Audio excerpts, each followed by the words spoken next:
Hello everyone, आज हम पढ़ने वाले हैं जनन, जिसको हम इंग्लिश में रिप्रोडक्शन भी कहते हैं, जो कि हमारा क्लास 10th का टॉपिक है, चैप्टर नंबर 8। जनन क्या है? जनन एक ऐसी प्रक्रिया है जिससे हमें अपनी आगे की जो संतानें हैं वो मिलती हैं, या ये कहो कि हमें जो अपनी आगे की पीढ़ी है वो उत्पन्न कर सकते हैं। इसमें क्या है, हम कैसे लिख सकते हैं इसको एग्जाम में? जनन वह प्रक्रिया है जिससे जीव अपने जैसे संतान जीव उत्पन्न करते हैं। अब जनन हमारे दो प्रकार के होते हैं, जो पहला अलैंगिक जनन और दूसरा लैंगिक जनन। अलैंगिक जनन में ऐसा क्या है जो हमारे लैंगिक जनन में नहीं मिलता, क्योंकि ए का मतलब होता है कि उसमें वो चीज एब्सेंट है, मतलब नहीं मिलती। कि जो लैंगिक जनन में हमें मिलता है वो हमें अलैंगिक जनन में नहीं मिलेगा। पहले हम उदाहरण देख लेते हैं। अलैंगिक जनन किस में होता है? हमारा पौधों में होता है, चाहे वो फूल पत्तियों वो हमारे पत्तियों वाले हों, या फिर हमारे सिर्फ कोई लीफ हो, किसी में भी।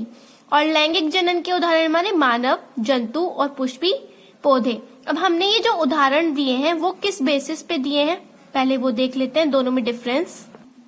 जो हमारा अलैंगिक जनन है और लैंगिक जनन है, दोनों में कुछ न कुछ विभिन्न बातें हैं।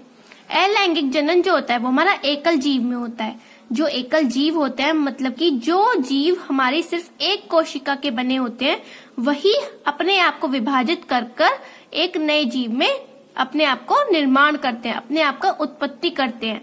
लेकिन लैंगिक जनन में क्या होता है, जो जीव होते हैं वो बहुकोशिकीय होते हैं, उनके अंदर विभिन्न प्रकार की कोशिकाएं होती हैं और वो अपने आप को विभाजित कर कर एक नए जीव का निर्माण करते हैं। दूसरा क्या है, अलैंगिक जनन में जो नया जीव होता है वो हमारे प्रेतरक के समरूप होता है। इसको आप इस तरीके से समझिए, जैसे हमारे पेड़ पौधे होते हैं, तो पेड़ों में क्या करते हैं हम, एक जो हमारे पौधे होते हैं उसकी हम क्या करते हैं, एक टहनी को तोड़कर दूसरे गमले में लगा लेते हैं। तो जब वो नई टहनी उत्पन्न होती है, अपने आप को विकसित करती है, तो वो अपने पेतरक के बिल्कुल समरूप होती है। पहले वाले पौधे में और नए पौधे में हम डिफरेंस नहीं पता कर सकते कि पहले वाला कौन सा था और दूसरे वाला कौन सा था।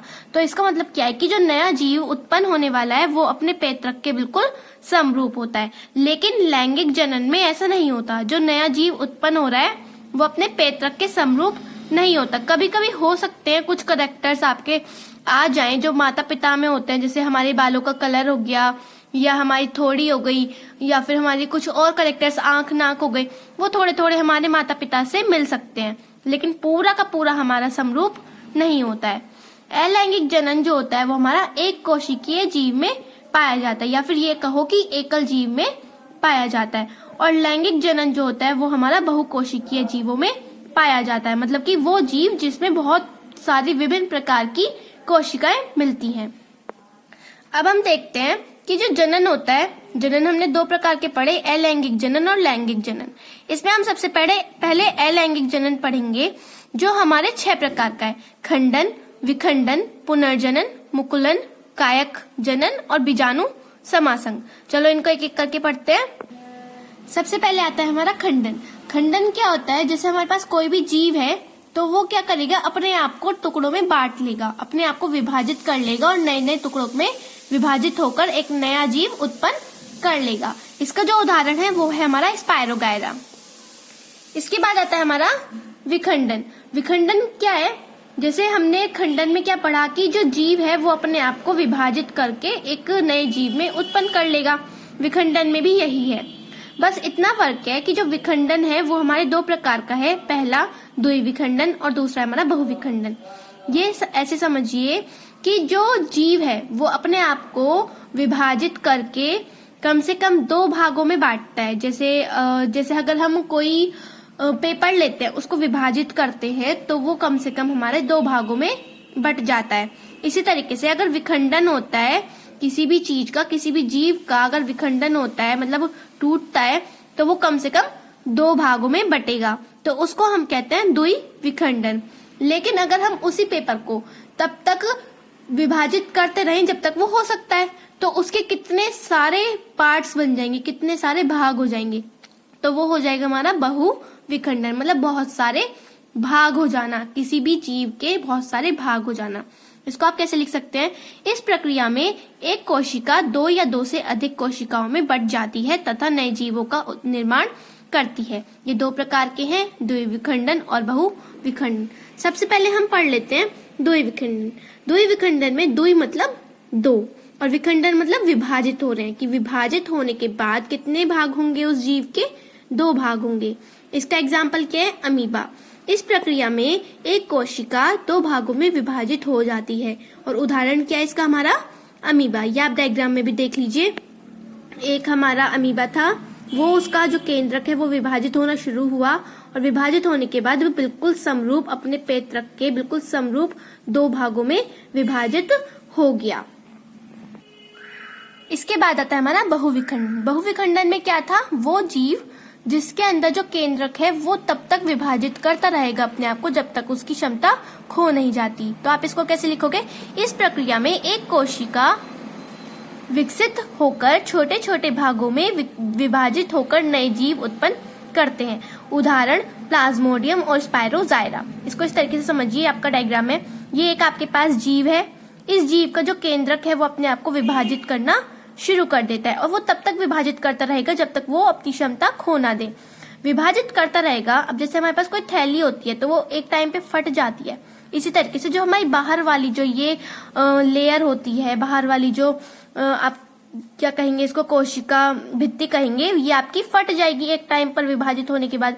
तो वो जो हमारे नए जीव बन रहे हैं तो वो क्या करेंगे, जहां से वो फटी है थैली तो वो क्या है वहां से बाहर आना शुरू कर देंगे और वो जो नए बाहर निकले हैं वो क्या हो जाएंगे, हमारे नए जीव में उत्पन्न हो जाएंगे। इसको हम कहेंगे बहुविखंडन। बहु मतलब बहुत सारे। इसके बाद आता है हमारा पुनर्जनन। पुनर्जनन में क्या है कि जब कोई जीव अपने आप को मतलब कोई जीव टूट जाता है किसी भी वजह से, या तो वो खुद टूट रहा है या किसी वजह से टूट जाता है, उसके हिस्से हो जाते हैं, तो उसका हर हिस्सा, प्रत्येक हिस्सा अपने आप को एक नए जीव में उत्पन्न कर लेता है। इसका एग्जाम्पल क्या है? प्लेनेरिया। इस प्रक्रिया में कोई भी जीव किसी कारणवश टूट जाता है तो उसका प्रत्येक भाग नए जीव में विकसित हो जाता है। अब इस डायग्राम में देखिए, ये हमारा प्लेनेरिया है। इस प्लेनेरिया के हमारे पास 3 भाग हो गए। 3 भाग में क्या है, हमारे अलग अलग दिख रहा है। ऊपर वाला ग्रीन वाला जो पार्ट है फील्ड वो है, फिर ये बीच वाला है और इसमें सबसे नीचे वाला है। लेकिन जो बाकी का जो हिस्सा है वो अपने आप डेवलप कर रहा है और ये हमारे नए जीव उत्पन्न हो रहे हैं। अब किसी किसी के माइंड में ये क्वेश्चन आ रहा होगा कि जब ये विभाजित हो गए तो ये तो मर जाने चाहिए थे, मृत हो जाने चाहिए थे, पर ये अपने आप को नए जीवों में उत्पन्न कैसे कर रहे हैं? तो जैसे कि हम सभी को पता है कि कोई भी चीज कोशिकाओं से मिलके बनी हुई है, चाहे वो जीव हो, जंतु हो, मानव हो या हमारे आसपास की जितनी भी वस्तुएं हैं वो सभी क्या है, हमारी कोशिकाओं से मिलके बनी हुई हैं। और कोशिकाएं भी 2 प्रकार की होती हैं, एक हमारी जीवित और दूसरी मृत। जब तक वो कोशिकाएं उस भाग में जहां से वो विभाजित हुआ है उस भाग में वो कोशिकाएं अगर जीवित हैं तो वो अपने आप को विभाजित करती रहेंगी, क्योंकि कोशिकाओं का क्या काम है, अपने आप को विभाजन करना। और जब तक वो कोशिकाएं विभाजित होती रहेंगी तब तक वो एक नए जीव में उत्पन्न होती रहेंगी। इसका एग्जाम्पल ऐसे देखिए, जो हमारी छिपकली है वो क्या है, अगर काफी टाइम वो मरी हुई भी दिखती है तो वो क्यों दिखती है, क्योंकि उसकी जो कोशिकाएं हैं वो मृत हो चुकी हैं। लेकिन कुछ छिपकलियां विभाजित होने के बाद भी अपने आप को जीवित रख सकती हैं। वो इसलिए कि उनकी जो कोशिकाएं हैं विभाजित होते समय बच गई थी, उसकी जो कोशिकाएं हैं वो जीवित हैं और वो एक नए जीव में उत्पन्न होने के लिए सक्षम है। ये हमारा पुनर्जनन है। इसका उदाहरण हमारा प्लेनेरिया और हाइड्रा। इसके बाद आता है हमारा मुकुलन। मुकुलन क्या होता है? मुकुलन जो होता है हमारा, पहले उदाहरण देख लेते हैं। ये होता है हमारा हाइड्रा में, इसका हम अभी समझाएंगे कैसे होता है। इस प्रक्रिया में जीव के शरीर पर उभार मतलब मुकुल पैदा हो जाते हैं। इस मुकुल का आकार धीरे धीरे बढ़ता है और अंत में यह मुकुल विकसित होकर अपने पेत्रक के समरूप बन जाता है। उदाहरण हो गया इसका हाइड्रा। इधर देखिए डायग्राम में, इसमें ये क्या हमारा हाइड्रा है। इस हाइड्रा में क्या है, एक बाहरी उभार उत्पन्न होना शुरू हो गया है। इसके जो जीव का जो बॉडी है इसके क्या है, हमारा एक बाहरी उभार होना शुरू हो गया, जिसको हमने क्या नाम दिया, मुकुल नाम दिया है। और कुछ समय बाद जब इसको प्रॉपर टेम्परेचर मिलेगा, मतलब तापमान मिलेगा, न्यूट्रिएंट्स मिलेंगे, तो क्या होगा, ये अपने आप को अपने पेत्रक के समरूप उत्पन्न कर लेगा, अपने साइज में अपनी शेप में बिल्कुल समरूप उत्पन्न कर लेगा, जैसे यहाँ पे आपको दिख रहा है। और जब ये पूरा उत्पन्न हो जाएगा इसके साइज का, इसकी शेप का बिल्कुल समरूप, तो ये क्या होगा, यहाँ से विभाजित होकर एक नए जीव में उत्पन्न हो जाएगा। इसके बाद आता है हमारा बीजाणु समासंग। बीजाणु समासंग में क्या है, ये हमारा अलग है, इसमें हमारी क्या है, विभाजित नहीं होती है। बाकी जितने भी हमारे 6 हैं, ये जो हमारा अलैंगिक कोश वो है हमारा जनन, उसमें क्या है, हमारे 6 प्रकार थे। 6 प्रकार में से हमारे 5 प्रकारों में क्या है, विभाजन हो रहा है, लेकिन बीजाणु समासंग में विभाजन नहीं होता। इसमें क्या होता है, बहुकोशिकीय जीव में एक सूक्ष्म गुच्छे जैसी संरचना पाई जाती है, मतलब कि एक गुच्छा जैसा आकार होता है। इन संरचनाओं में बीजाणु धानी कहते हैं। इनको हम क्या कहते हैं, बीजाणु धानी, मतलब एक थैली होती है, थैली लाइक स्ट्रक्चर होता है।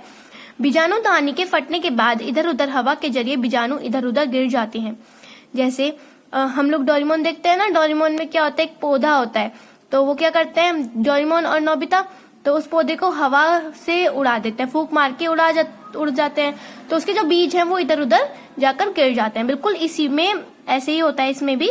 इसमें क्या होता है, जो ये थैली है वो तेज हवा के कारण फट जाती है, और वो जो बीज हैं इस थैली के अंदर वो क्या है, वो इधर उधर जाकर गिरना शुरू कर देते हैं। और जब इधर उधर जाके गिरते हैं तो क्या करते हैं, एक नए जीव में उत्पन्न हो जाते हैं।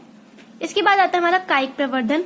कायिक प्रवर्धन का क्या मतलब हुआ, कायिक मतलब शरीर का कोई भाग। अब प्लांट्स में मतलब पादप में क्या क्या भाग होते हैं, जड़ होती है, तने होते हैं, पत्तियां होती हैं।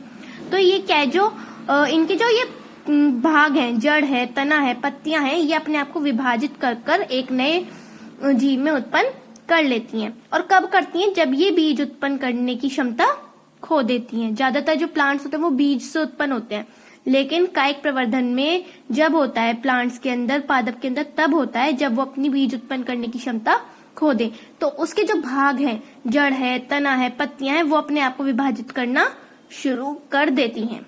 इसका उदाहरण देख लेते हैं। पहला, जड़ में कौन सी होती है, शकरकंदी में, तने में अदरक और पत्तियों में ब्रायोफाइलम। और इसके अन्य उदाहरण हैं गुलाब, अंगूर, गन्ना, केला, संतरा। Thank you.